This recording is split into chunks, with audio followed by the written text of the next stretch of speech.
发粿爱准备的食材有：鸡天米粉300公克、乌糖150公克、烧水260公克、发粉13公克。把烧水甲乌糖倒做伙，拉互搅匀，变做乌糖水。甲乌糖水过滤，这是真重要的一步。爱甲杂质滤互清气，才放互冷备用。刷落来，甲鸡天米粉过刣备用。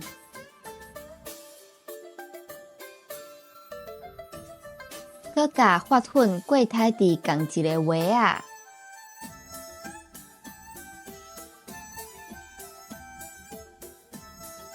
搁来豆豆仔甲乌糖水倒入去锅仔内面，甲粉做伙拉拉咧，一直到无看到白白粉含乌糖水有淡薄仔高高了后，放冷上无15分钟。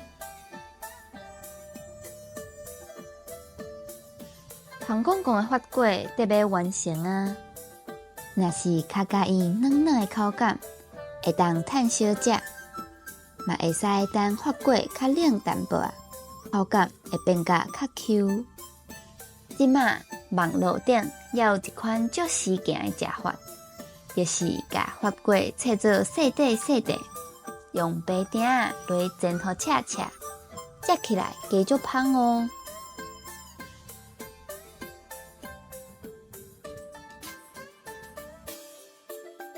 时间到，就会当甲面糊倒入去模仔内面，大概9分满就好，避免伊膨起来了后变形。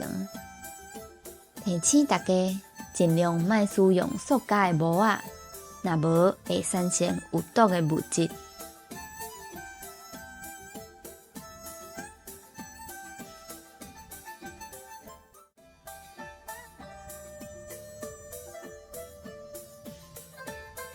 接煞，把模仔放入去电锅内面，伫外围倒一杯水了后，开始吹，爱记得盖挂，把开关试落去哦。若使用较深的模仔，发粿中央会较歹熟，所以爱吹较久就是啦。等电锅的开关跳起来了后，用箸试看卖发粿敢会黏条咧，若是要就完成啊。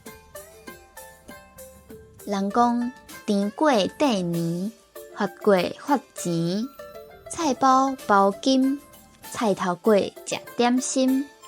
若是发粿发甲愈悬，代表新年发大财，祝福大家团圆过好年。